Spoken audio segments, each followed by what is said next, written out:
इतना क्या मोह पुराने धनुष से? बालपन में तो न जाने ऐसे खेल खेल में कितने धनुष तोड़ दिए हमने। तब तो ना किसी ने धनुषों से ऐसा मोह किया और न ही ऐसा क्रोध। हे महाप्रभु रुकिए।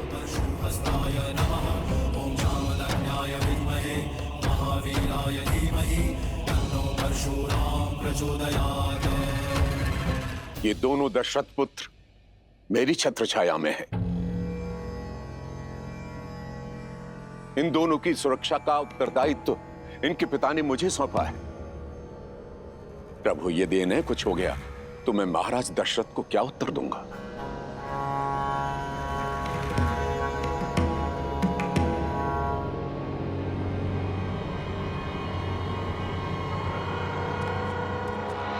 देख रहे हैं इस अभिमानी, इस उदंडी को विश्वामित्र कैसे मंद मंद मुस्कुरा रहा है, कैसे मेरा उपहास कर रहा है।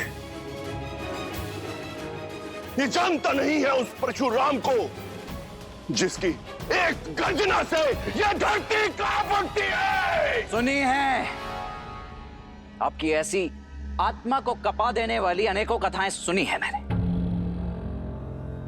भयभीत तो मैं कभी हुआ नहीं, परंतु प्रत्येक कथा का निष्कर्ष सदैव यही निकला कि इतना अनियंत्रित क्रोध, इतना अनैतिक अहंकार तो केवल एक राक्षस में हो सकता है। आश्चर्य है कि आप एक ऋषि हैं। जाइए महर्षि, मैं आपको केवल इसीलिए छोड़ रहा हूं क्योंकि ब्रह्म हत्या का पाप मुझे रघुवंश पर नहीं चाहिए।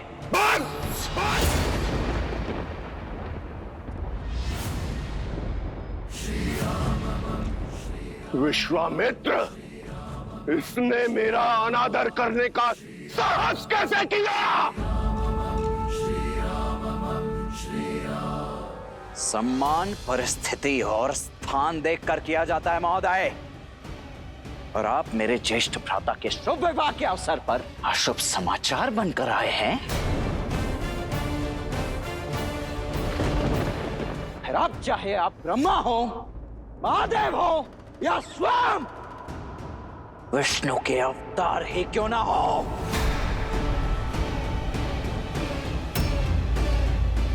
आपके समक्ष ये लक्ष्मण खड़ा है। आप होंगे संसार के भगवान, मेरे भगवान।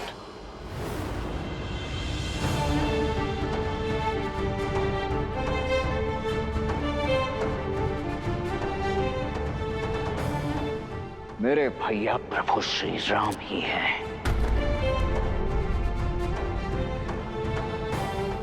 और यदि मेरे भगवान के ऊपर किसी ने शास्त्र उठाया, कवच ये लक्ष्मण होगा है।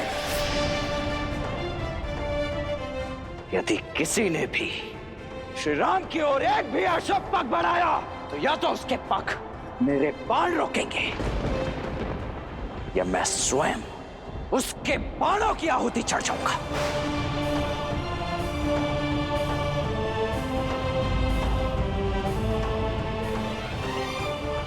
दशरथ पुत्र लक्ष्मण की, श्री रामचंद्र की, श्री रामचंद्र की, राम लक्ष्मण की, राम लक्ष्मण की।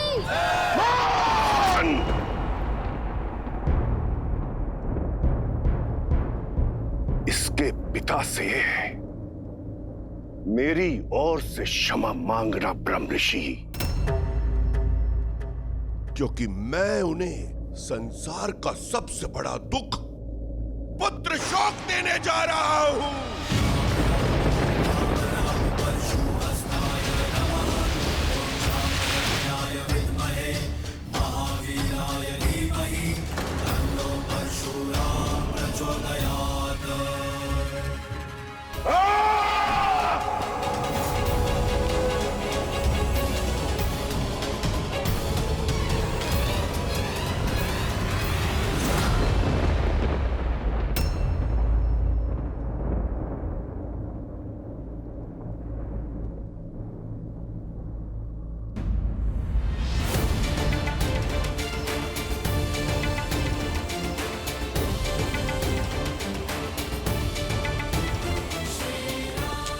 भैया।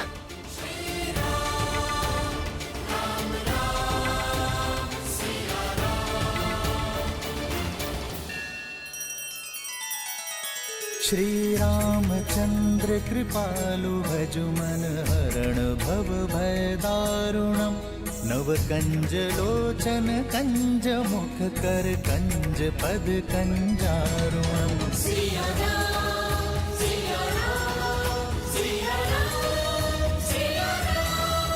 आदर्श और मर्यादा की है ये कथा महापावनम। काट मद श्री से मिला दे श्रीमद रामायणम श्रीमद रामायणम।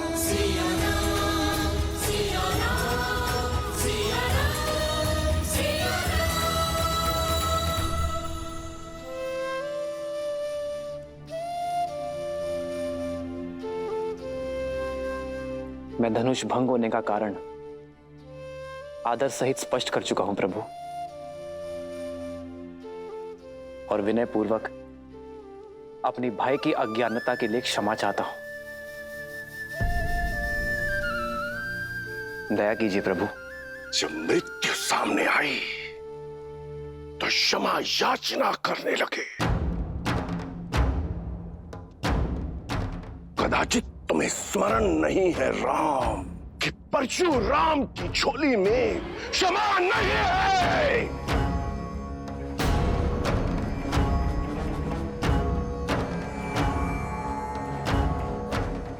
मेरे मन में आपके लिए बहुत सम्मान है ऋषिवर। मैं आपके पग की धूल भी नहीं हूं, किंतु यदि प्रश्न मेरे भाई की सुरक्षा पर उठा तो विश्वामित्र और वशिष्ठ का ये शिष्य रघुवंशी राम आपको उत्तर देने में विवश होगा।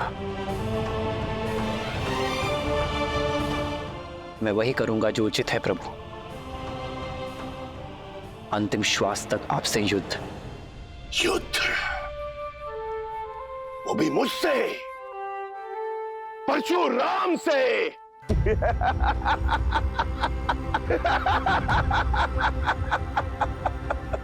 जिसने कार्तिवीर्य अर्जुन की 998 भुजाएं काटकर उसके सर को धड़ से अलग कर दिया, उस परशुराम से जिसे बिना तोड़े धनुष पर प्रत्यंचा चढ़ाना नहीं आता, वो इस परशुराम के समक्ष शस्त्र उठाएगा।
पिनाक को तोड़ने का मद रखने वाले बालक, ये श्री हरि नारायण का धनुष सारंग है। महादेव के धनुष को तो तुमने भूल से तोड़ दिया। अब इसे उठाओ और चढ़ाओ इस पर प्रत्यंचा।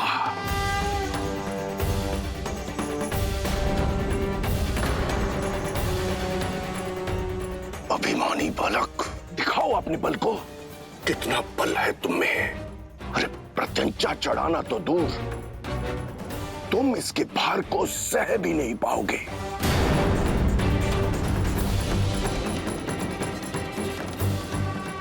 अरे चढ़ाओ प्रत्यंचा, ताकि सब देखें कि अयोध्या का बल इसके भार के नीचे कैसे कुचला गया।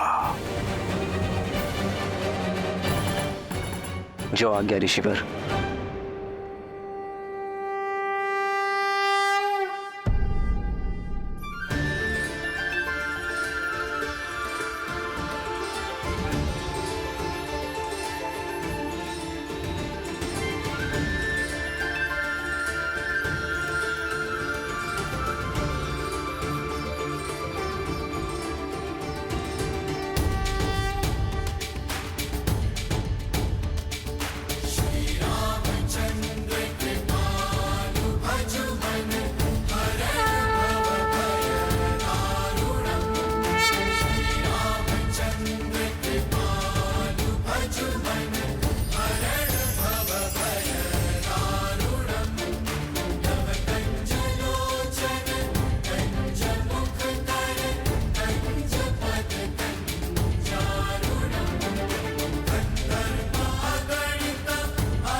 अहंकारियों को 21 बार इस धरा से मिटाने के बाद भी मैं अपने अंदर के अहंकार को नहीं मिटा पाया। मैं आपको पहचान नहीं पाया राम। अब समझा कि कैसे आप शिव का धनुष उठाने में सक्षम हुए।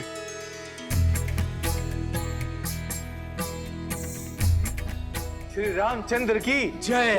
श्री रामचंद्र की जय। श्री रामचंद्र की जय। श्री रामचंद्र की जय। श्री रामचंद्र की जय।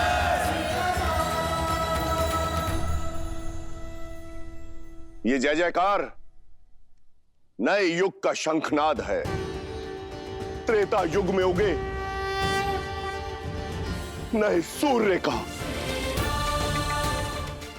अनजाने में ही सही, परंतु सत्य कहा मैंने कि अब इस भूलोक में दो राम नहीं रह सकते।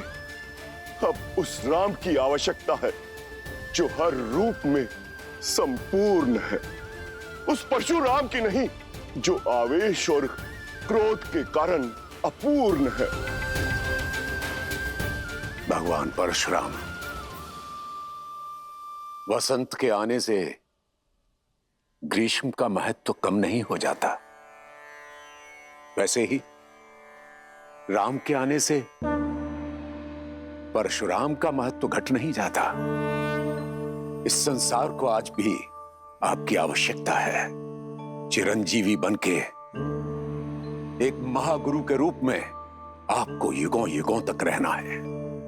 महान योद्धाओं को युद्ध की कला और योग का ज्ञान देना है।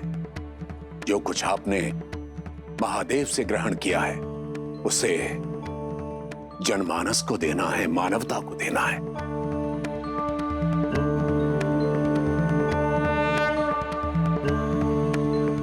अब इस बाण का क्या करूं ऋषिवर, जो इस धनुष पे चढ़ाया है?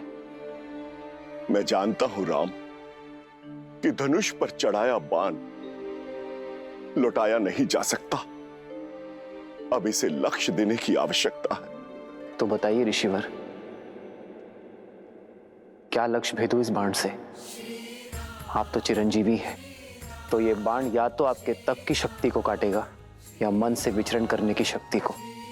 पूरे आर्यावर्त और दक्षिणात्य में महारथियों को ज्ञान देने और हिमालय से दूर दक्षिण तक अनेक आश्रम स्थापित करने में मन की गति का सहयोग होगा। इसलिए इस पर कृपा कीजिए और उस तपोबल पर प्रहार कीजिए जिसके कारण मुझ में अहंकार आ गया था।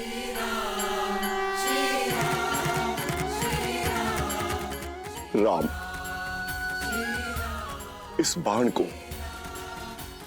पूर्व दिशा में छोड़िए ताकि मैं महेंद्र पर्वत पर जाकर पुनः तपस्या कर सकूं, समुद्र में डूबी वो भूमि पुनः प्राप्त कर सकूं जो वामन अवतार द्वारा असुर राजा महाबली को पाताल भेजते समय जल में समा गई थी।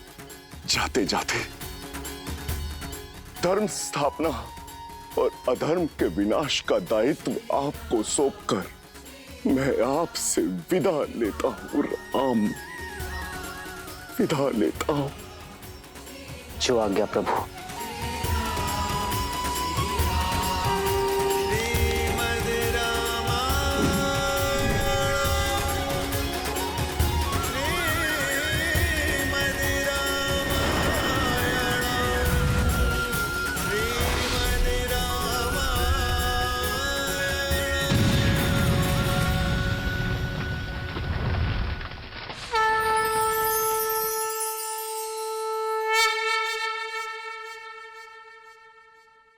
मिथिलेश जनक, महादेव का धनुष भी साध लिया गया और भगवान परशुराम का आशीष भी मिल गया।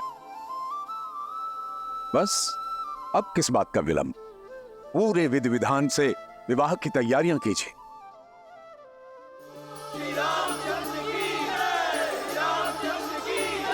जनकपुत्री सीता की, जनकपुत्री सीता की, जनकपुत्री सीता की।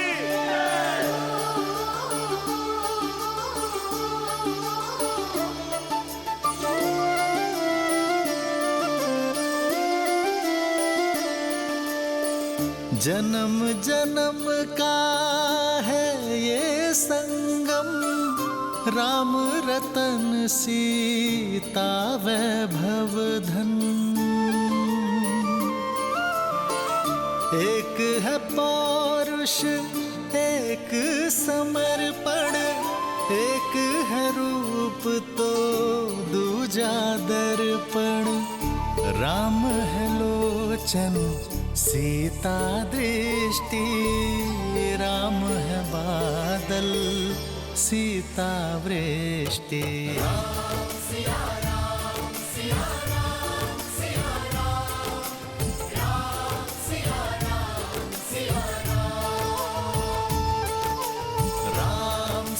राम सिया राम सिया राम, राम सिया राम सिया राम। सीता को रखते हृदय रघुराई, पूर्ण राम को करने आई। सीता करती उनकी पूजा, राम से आसा प्रेम न दूजा। राम सिया राम सिया राम सिया राम, राम सिया राम सिया राम सिया राम। मैं जनक नंदिनी सीता आपको अपने बार और स्वयं को आपकी अर्धांगिनी के रूप में स्वीकार करती हूँ। मैं जीवन के हर लाभ हानि, सुख दुख और धूप छांव में आपकी संगिनी बनकर रहूंगी। अब केवल मृत्यु ही मुझे आपसे अलग कर सकती है। जनकपुत्री सीता की, जनकपुत्री सीता की, जनकपुत्री सीता की, जनक पुत्री सीता की।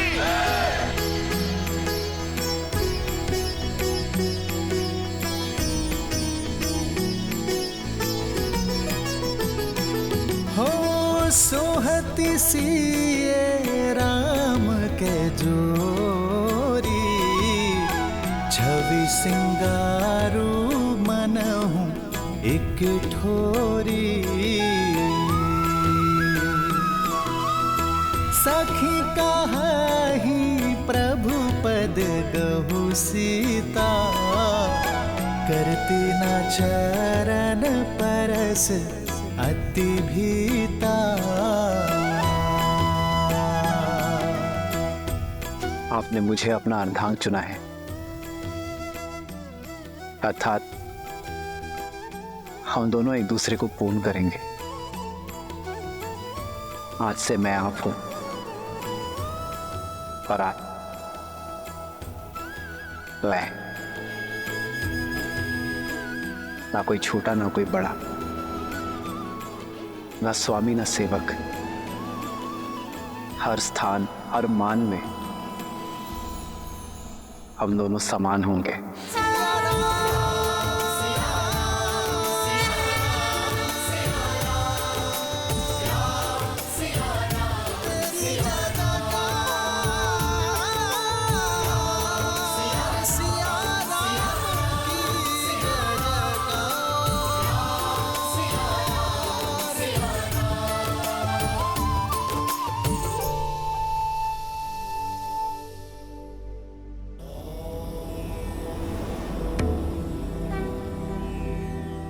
देवी के मुख को देखकर प्रतीत होता है कि मन में कोई शंका है। शंका नहीं, उत्सुकता है महादेव। परशुराम तो स्वयं नारायण के अवतार थे, तो फिर वो श्री राम को पहचान कैसे नहीं पाए और उन्होंने क्रोध क्यों किया? और एक ही समय में विष्णु के 2 अवतार संभव हैं? देवी, ये तो उचित नहीं है। मुझ भोले से एक साथ इतने सारे प्रश्नों का उत्तर चाहती हैं आप। मैं एक एक करके उत्तर देता हूं। सत्य तो यह है कि भगवान परशुराम ने श्री राम को देखते ही पहचान लिया कि वो नारायण का पूर्ण अवतार है, परंतु आवश्यक ये था कि ये संसार भी जान ले कि वो कोई साधारण राजकुमार नहीं, अपितु स्वयं नारायण है। यही कारण है कि भगवान परशुराम ने श्री राम के समक्ष विष्णु के धनुष सारंग पर प्रत्यंचा चढ़ाने की चुनौती रखी। ऐसा उन्होंने इसलिए किया ताकि ये संसार श्री राम के बल और उनकी श्रेष्ठता को स्वीकार कर सके। रही बात 2 भिन्न अवतारों की, तो यदि लक्ष्य भिन्न हो तो नारायण अवश्य ही 2 अवतार भी ले सकते हैं। जहां एक और भगवान परशुराम ने सतयुग में धर्म और न्याय की स्थापना हेतु अवतार लिया, वहीं त्रेता युग में प्रभु श्री राम ने मर्यादा की स्थापना हेतु अवतार लिया। जय श्री राम। जय श्री राम। अब कथा में आगे बढ़िए ना महादेव, मुझे श्री राम और सीता का विवाह देखना है। देवी, इतनी आतुरता अच्छी नहीं। आप अपनी अधीरता के रथ को तनिक थामिए। हम सीता और राम के विवाह की बात कर रहे हैं। कितने प्रबंध करने होते हैं, कितने काम होते हैं, उसमें अभी समय लगेगा। परंतु तब तक मैं अपनी प्रिय का मन बहलाने के लिए आपको इसी कथा के एक अन्य पात्र की कथा सुनाता हूं। कौन है वो? मेरा परम भक्त लंकापति रावण, जो अब तक ना तो सीता स्वयंवर में हुए अपने अपमान को भूला था,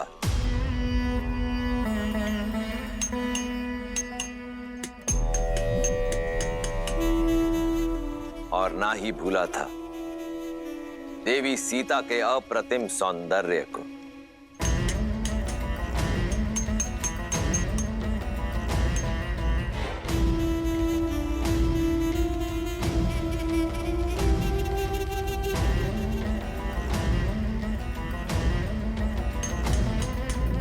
भैया,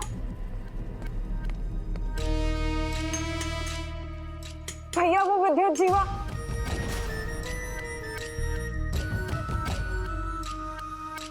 अब क्या किया तुम्हारे उद्दंडपति ने? भैया वो कल रात लौट आया।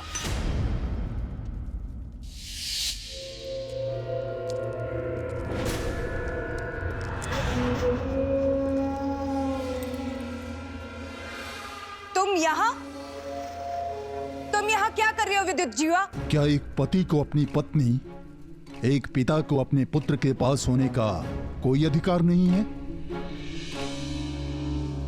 जैसे आए हो वैसे ही लौट जाओ विद्युत जीवा,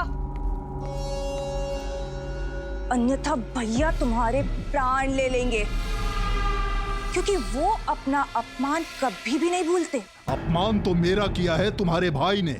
क्या अधिक चाहा था मैंने?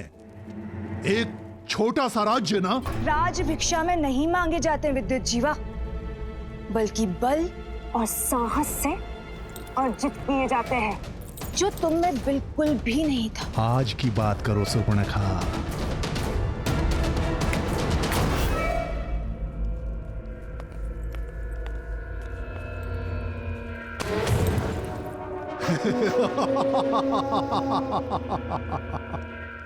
अब मैं वो दुर्बल विद्युत जीवा नहीं रहा। अब मेरे पास माया युद्ध का छल भी है और दैत्य काल के का बल भी।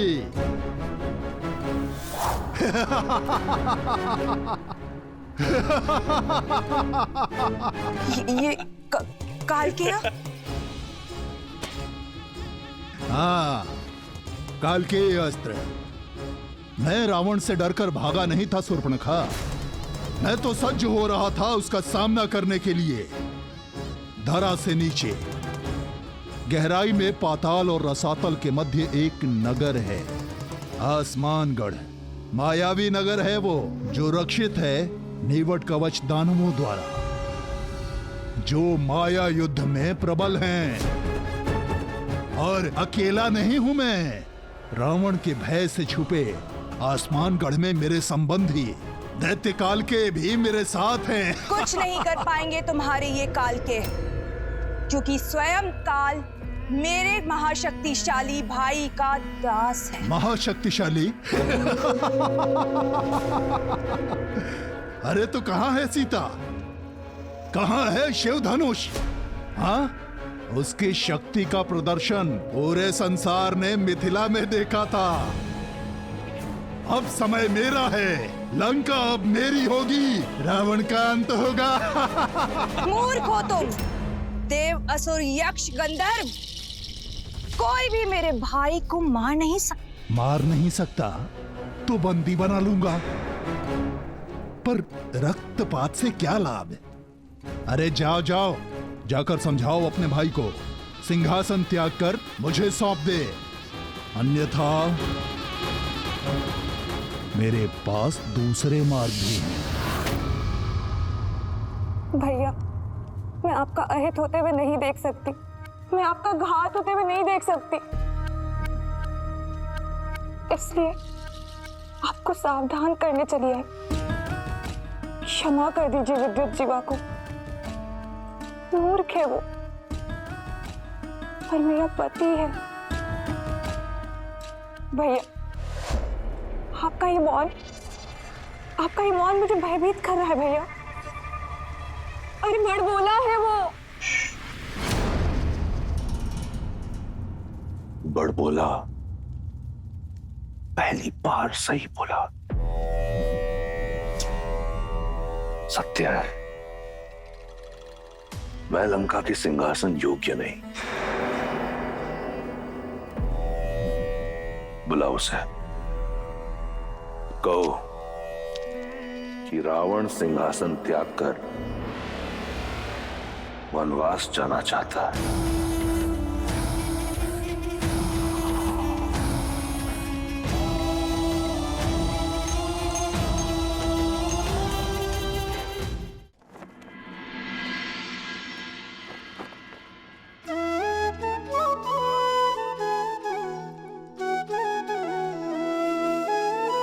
सुनो महिपति मुकुट मणि, तुम सम धन्य न को। राम लखनु जिन्हके तनय विश्व विभूषण दो।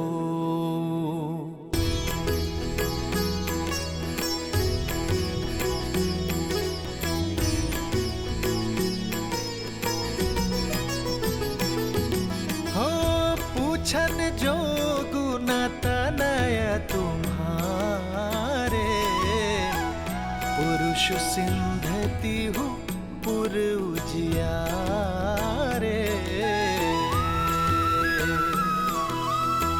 जिन्ह के जस प्रताप के आगे, ससिमल नर भी शीतल लागे।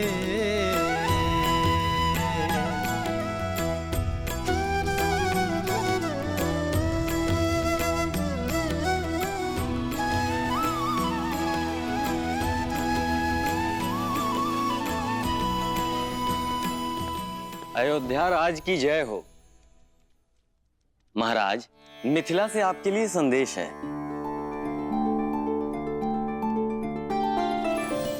अयोध्यापति दशरथ को मिथिला नरेश जनक का प्रणाम। आपको पूर्व में मेरी पुत्री के स्वयंवर के विषय में सूचित किया गया था, पर आपने आने में असमर्थता दिखाई, क्योंकि आपके पुत्र ब्रह्म ऋषि विश्वामित्र के साथ थे। महादेव की कृपा और मां गौरी के आशीर्वाद से ब्रह्म ऋषि विश्वामित्र आपके पुत्र राम और लक्ष्मण को स्वतः स्वयंवर में ले आए, और जब संसार का कोई शूरवीर शिव धनुष की प्रत्यंचा न चढ़ा पाया, तो ब्रह्म ऋषि के आदेश से आपके सुपुत्र श्री राम ने चुनौती पूरी कर दिखाई।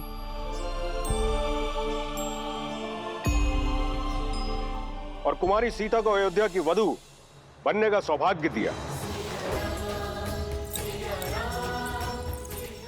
ये पत्र मैं अयोध्या के राजा को नहीं, अपने संबंधी को लिख रहा हूं।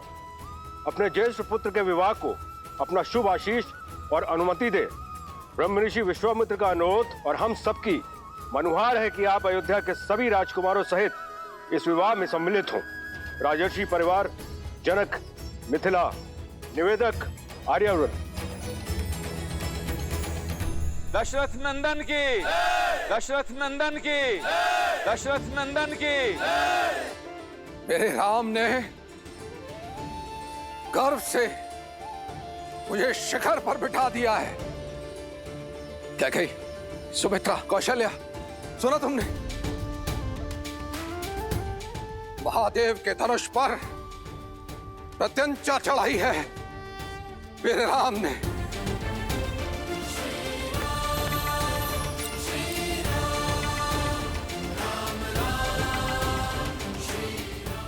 हमारे राम ने ये कार्य यदि कोई कर सकता था तो केवल हमारा राम। कदाचित मैं उसका ये शौर्य देख पाती, भरी सभा में उसे गले लगाकर उसे बधाई दे पाती। दीदी, हमारा राम। सुमित्रा,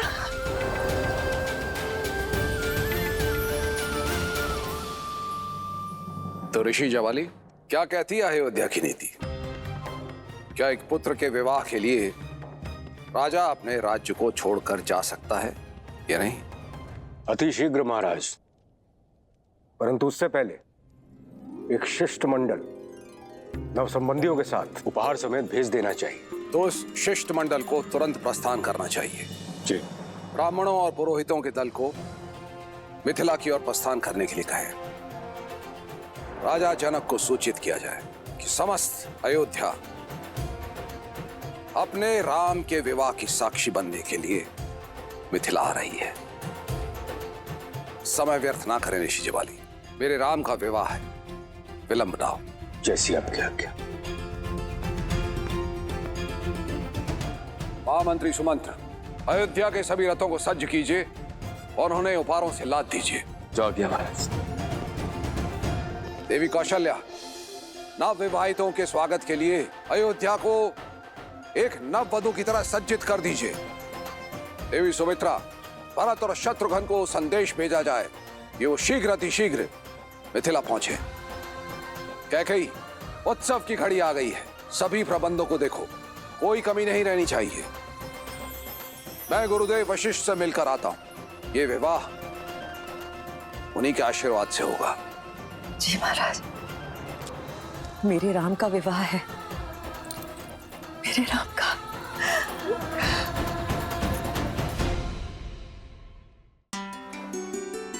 मेरे राम का विवाह होने जा रहा है। मेरे जीवन की सबसे शुभ सूचना है। मंत्रा, मेरी चूड़ामणि कहाँ है? इतने वर्षों से अपनी वधू के लिए संभाल के रखी थी। विवाह तो राम का है कैकेयी, किंतु तुम ऐसे प्रसन्न हो रही हो जैसे कि भरत की वधू घर आ रही है। ऐसे सज्ज हो रही हो जैसे कि राम तुम्हारे वंश को आगे बढ़ाएगा। मां कहकर नहीं पुकारा होता ना, तो अभी इसी क्षण तुम्हारी जीभ काट देती। वो जीभ जो सदैव शुभ अवसर पर विष उगलती है। एक बात कान खोल के सुन लो मंत्रा, विवाह मेरे पुत्र राम का है, मेरे राम का, समझी तुम? जीभ क्या, गर्दन काट दो ना मेरी। सत्य तो नहीं बदलेगा, और तुम जब ठोकर खाओगी ना तब समझोगी। जब राम को जन्म देने वाली मां कौशल्या स्वयं इस विवाह में नहीं जा रही, तो रीतियों की बेड़ियों को तोड़कर महाराज दशरथ तुम्हें वहां कैसे ले जा सकते हैं? रीति तो स्त्रियों के युद्ध में जाने की भी नहीं है रघुवंश में। फिर भी वे मुझे लेकर गए ना, क्योंकि वे मुझसे प्रेम करते हैं। उनकी सबसे प्रिय पत्नी हूं मैं, राम की सबसे प्रिय मां। और फिर अगर वहां जाऊंगी तो भरत से भी भेंट कर लूंगी। अब तो मुझे बातों में मत उलझाओ, शीघ्र मेरी चूड़ामणि ढूंढो। मैं आज एक बार फिर से महाराज को चौंका देना चाहती हूँ। आपने सही कहा था गुरुवर। श्राप के भय से मैं अपनी ही संतान के भविष्य के आड़े आ रहा था। देखिए ना, मेरा राम संसार की सर्वश्रेष्ठ कन्या का वर चुना गया है। यदि उस दिन मैं उसे ब्रह्म ऋषि विश्वामित्र के साथ जाने से रोकता, तो राम शिव धनुष उठाकर मेरा और अयोध्या का गौरव किस प्रकार बढ़ा पाता। बहुत बहुत धन्यवाद ऋषिवर। धन्यवाद महादेव का, जिन्होंने राम और अयोध्या के साथ साथ हम सबको यह गौरव दिया। जो भूल करने से बच गए, उस पर पछतावा करने से कोई लाभ नहीं पुत्र। आओ, राम के इस भव्य विवाह की यात्रा प्रारंभ करें।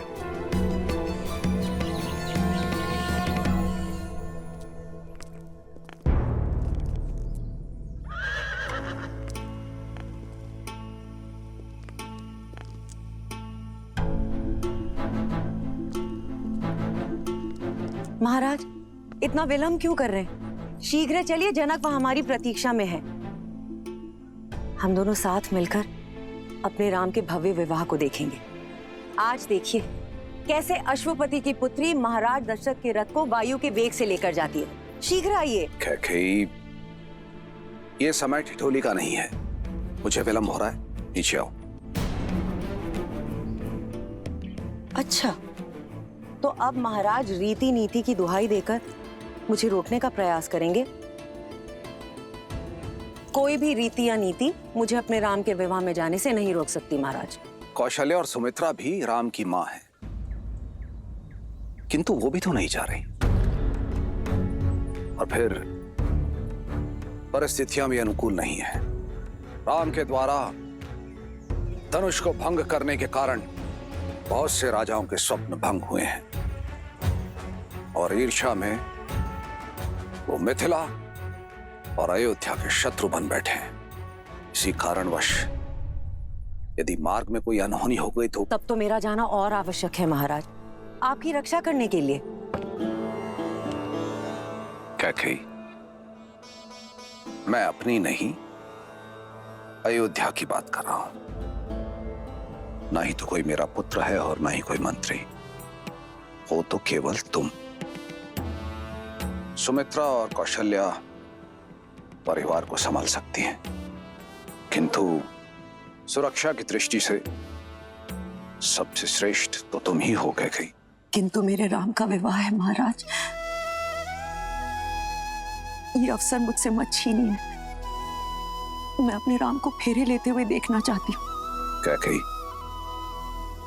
धर्म पत्नी हो, धर्म संकट में मत डालो।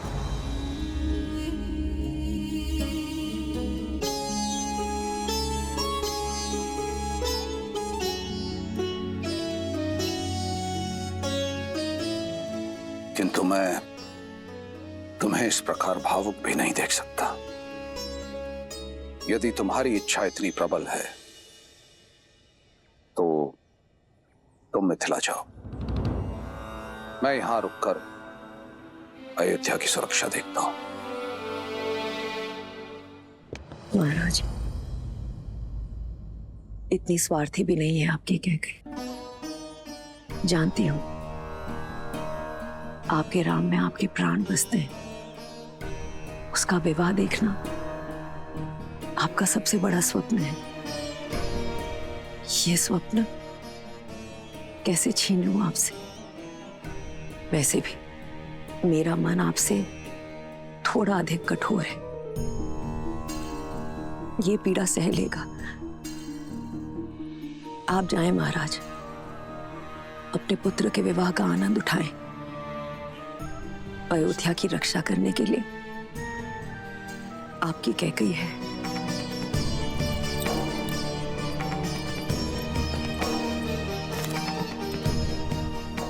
और महाराज, मुझे तो वैसे भी यहां रहकर राम और वधू सीता के स्वागत के प्रबंध करने हैं।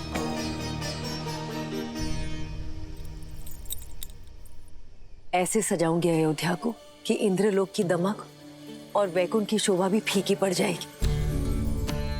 प्रिय कैकेयी, ये मेरा वचन है, अगली बार कोई बाधा नहीं होगी। हमारे पुत्र भरत के विवाह में उसकी माता अवश्य उपस्थित होगी और वो हर रीति में सम्मिलित होंगी। आप राम और सीता को मेरा प्रेम दीजिएगा। आप जाएं महाराज, विदा।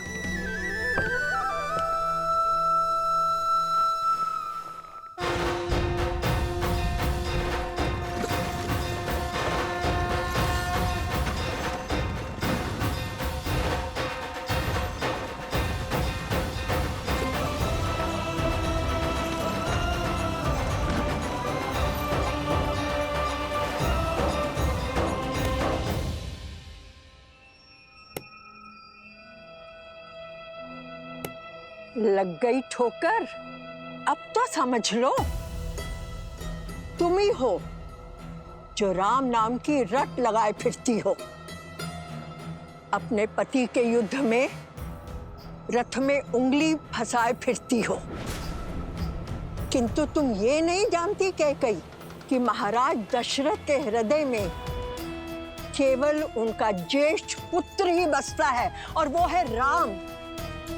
उन्हें ना कैकेयी की चिंता है और ना भरत की। कैकेयी, मेरे शब्दों को गांठ बांध लो, वो समय दूर नहीं कैकेयी जब तुम्हें विश्वास हो जाएगा कि अयोध्या में तुम्हारे हित के बारे में केवल मैं सोचती हूं, ना राम और ना महाराज दशरथ।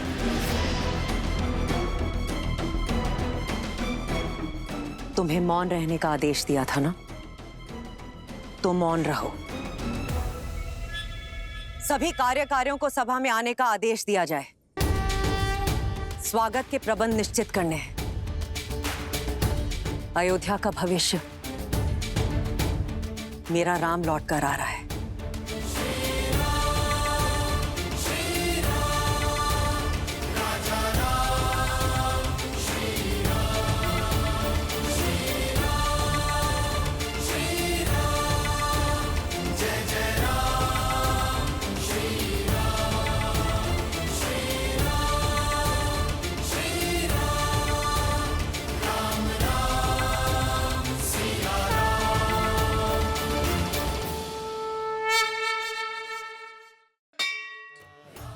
आपका धन्यवाद माँ। आपके और महादेव के प्रताप से मुझे सीता जैसी जीवन संगिनी मिली।